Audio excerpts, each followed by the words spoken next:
Hi, I'm Tim Goldstein, and I'm an autistic adult and also a neurodiverse communication specialist. And what I do is help people from all areas of the neurocloud understand how each other thinks, processes, and communicates. I'm going to introduce the neurocloud concept because the neurocloud, I think, really helps a lot of people better understand how autism and neurodiversity fit together into the world of all the other things of diversity and ways people are that we think about. And very simple. When we start in the neurocloud, we're talking about the concept of neurodiversity.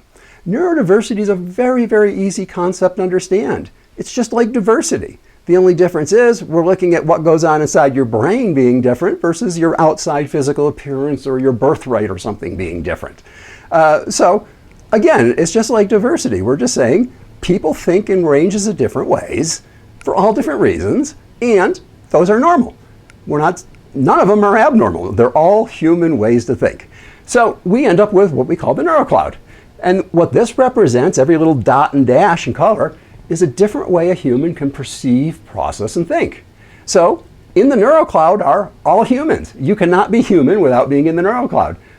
Can't exist out here, sorry, that's another alien, that's not a human. So in the neurocloud, like most things, if we let it kind of stir around for a little while, things start grouping and clumping together, and we get this larger group here, and we just call that neurotypical. Why do we call it neurotypical? Because if we were to reach in a bag and grab a human out, we're probably going to get one of those. So that's typical. Doesn't mean it's better. Maybe the other thing in the box was better, who knows? But it does mean that it's probably the most in the box and what you're likely to see. And because they are the majority of humans, they do get to somewhat control what the rules are that we are supposed to live by. Whether they apply to us or not, they believe they apply. Then we take everybody that's outside of neurotypical, and we call these neurodistinct. What is neurodistinct? How do you define it? Super simple. Neurodistinct is simply somebody who thinks, perceives, or processes in a distinctly different manner than a neurotypical. So in other words, it very much is a situational comparison. If you were to go hang out in the tech area of one of the high-tech companies, the concept of the norm is going to be very skewed over into this area probably than if you were to go into a different type of non-tech business, say maybe a call center or something, and you're going to see far more of these people that can handle much more of the emotional, conversational things better. So again, not good or bad, merely different ranges of skills, with the ones on the outside simply thinking distinctly different than the ones on the inside. And that is it. Autism fits out here in the neurodistinct. We think in distinctly different ways than the typical. Now, one thing that somebody brought up about neurocloud was, it all sounds so great and it makes everything sound so good, but my child needs so much support and needs that I don't even think they fall on that chart. And that's a mistake. I think very often in trying to promote autism and helping autistic people, we forget to mention that the range is quite wide, and there are some people that are not going to be able to hold jobs and do things like I can. And that still fits in the neurocloud. It's another way that somebody can think and process. So we're not saying that everything inside the neurocloud is wonderful and perfect. It's not all unicorns and rainbows in there, because we can take neurotypicals that have depression, anxiety, we can take all those kinds of things and we can find neurotypicals with them, but we can also find neurodistinct individuals with them. So it's not that you're seeing different things, we're simply saying all humans, and all humans can have challenges in any direction. Neurotypical, neurodistinct, I can have depression just as much as a neurotypical can have depression.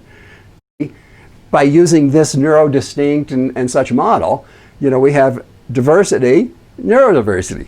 Identical concepts, just one's looking on the inside, one's looking on the outside. Then we go into diverse or neurodiverse. What are we saying? Some group is diverse. This group, nope, it's all white faces, not very diverse. This group over here, all neurotypicals, not very diverse. ADHD, a little bit of autism, a little bit of some other things thrown in, plus a lot of neurotypicals, very neurodiverse group. So now they align. Diverse, neurodiverse aligns. It means a mixture of what the group's like. And then when you bring it down to the next level, we have this thing of how do you decide to break the two groups up? And to me, the big challenge was in the original concept, the word they used for everybody out here was neurodivergent. Well, I come with a marketing background, and I would not use neurodivergent to sell caskets, much less to sell something that I'm interested in.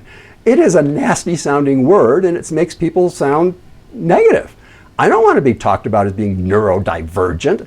I don't think I diverge from anything. I think I'm pretty normal to me. So I replaced the word because it was not a marketable word. And secondly, people didn't understand it. Divergent, it has all these negative connotations when it was simply, if you look up the word, it simply means there's a split. There's nothing negative about it. But because of that baggage it carries, it wasn't a good term to use. So I replaced it with the term neurodistinct because everybody wants to be distinct. Everybody wants to be special. So how much better to describe people that think differently from typical as being distinct versus saying they're neurodivergent? It's finally dawned on me. I would have to describe it as I have PTSD around not getting things right. And most people don't understand that. My wife definitely doesn't understand it. There's nothing that frustrates me more with myself, not with anybody else, with myself, than going to the store to get something for her and screwing it up, getting the wrong thing somehow. Maybe it was my fault, maybe it wasn't, who knows, but just the fact that I didn't bring back what she was expecting, to me, is a crushing blow. It's depressing. Because I failed. I failed to do what I was trying to do. It's a big challenge, and it's one that's not considered very often.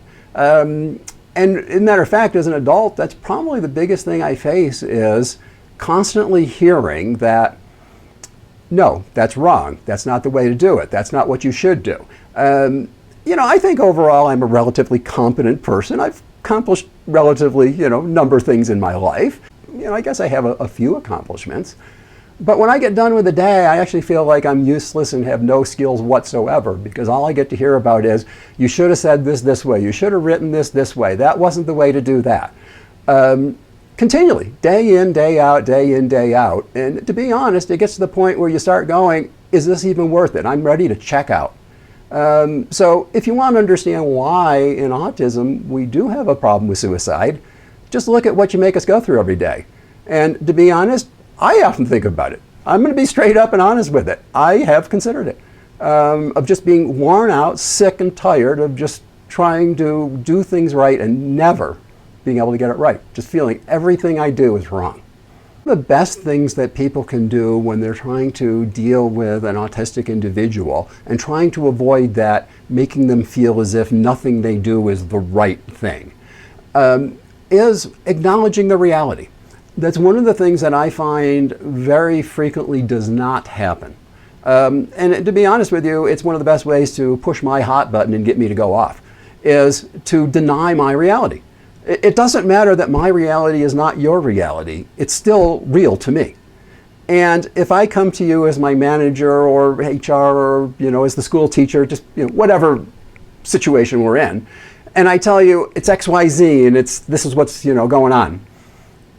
And you stand there and go, no, that's not it. It's really this and this, and you need to do this instead. What did you just do? You just totally denied my being of everything. Everything you said I have was wrong completely. Even my idea of what was going on was wrong. Overall, I think it really starts with denying the person's reality is the number one way that you create that the person's always wrong. Because if you simply say, okay, I understand, Tim, why you went and did that way. That makes sense, but this might be a better approach to try that might work better in the situation. I can accept that. You acknowledge that at least the approach I took had some validity to it. Maybe I wasn't real adept at picking the right one and wasn't, really good, but you at least acknowledge that I made some decision that had some semblance of validity, and you didn't just say, no, you're 100% wrong and this is the way it's got to be. That goes, I can't say how far that goes. Just somebody saying, hey, I can understand why you thought it that way, but this might play out better for you. I think one of the top tips to really communicate well with, this isn't just autistic individuals, this is any individual. And the reality is, the more different the person is from you, the more critical this becomes. You know, if the person is, your brother, your sister, you grew up with them, same family, same upbringing, same culture, there's a little difference. But the conversation's easier because you have so much in common to draw from. But as the differences get wider and wider, most people break down on being able to bridge the gap and just start turning the other into being a different group, or they're wrong. Communication, I think, causes a lot of that to happen without realizing it. This isn't being done intentionally. I mean, maybe there's some people out there doing it intentionally. There's nasty people in the world, unfortunately. But I mean, most people aren't doing it intentionally. They're doing it, I guess I would say, much like many diversity things. They're doing it out of ignorance, of just not knowing what would be a better or more appropriate way. Not that they want to be mean to some group, but they just don't know. Nobody taught them. I mean, how do I know when I'm dealing with, say, an LGBT crowd, how I should address them unless somebody sits down and tells me this is how in that community they address each other? Great, now I know how to deal with it, but I can't just walk in. It's a different community. I'm going to blow all the words. I'm going to mess them up. I'm going to apologize like crazy, and they're going to help me understand. And we're going to move forward together because I was willing to accept I was wrong. They were willing to help me. Now we can move. Social interaction and learning to interact socially with autistic individuals can be a challenge. I think one of the best ways that I've heard to look at it was a discussion I was having with a gentleman named Chris Turner, who's a autism consultant in the business world down in Australia. And we were talking about my concept of, being different, and he kind of changed it around and phrased it this way, that you should enter into every conversation with the concept of different but. In other words, we're going to go into the conversation knowing that you and I are different right from the beginning. We're not going to try and say that we're identical, that we're the same, because then we're going to run into your right versus my right, and we're going to get nowhere. But if we both go in saying we're unique, we're individuals, we each have our own way we see and perceive things, now let's figure out where we have common ground and can discuss from there. That's the way we need to go about it. I think all too often what happens is people don't understand that, so they go about it the other way. Oh, you don't talk like all the rest of the kids do, you need to learn to talk like them, instead of learning simply how that person talks. My guess, just based on what we know from reading books and things like that, was if we went back to a young Bill Gates, when he was building Microsoft, my guess would be if you upset him, he was the nastiest guy that ripped your head off like you would never believe. And he's quite well known for throwing people out of meetings for being idiots and things like that. Well, he's also quite well known and thought to be autistic, which fits in very well. It's hard to say Bill Gates is not smart or Bill Gates isn't right in most things. But that is how he would be treated if he wasn't the founder of the company and he was merely an engineer on the company. He would have been let go long ago as being, you just can't fit in. So it's something very important to learn that just because the idea is different, radically different from yours, doesn't make it wrong. Find that common ground. I don't necessarily agree with what's going on in all the political things going on in America right now. But on the other hand, I can understand the common ground of why there's the issues. Okay, what we're going to do with it, that gets a whole bigger problem, but I can certainly understand the basis of why on both sides there is, legitimate claims. Reality is both sides have legitimate claims. But unfortunately, neither side is listening to the other claim saying, well, help me understand why you see it that way. Instead, we're throwing rocks and shooting bullets at the other side. So we don't want to do that in autism, but the reality is in school, that's about what we do, is we throw rocks and shoot bullets at autistic people, and they have to pick up and recover and somehow figure out how to fit back in again.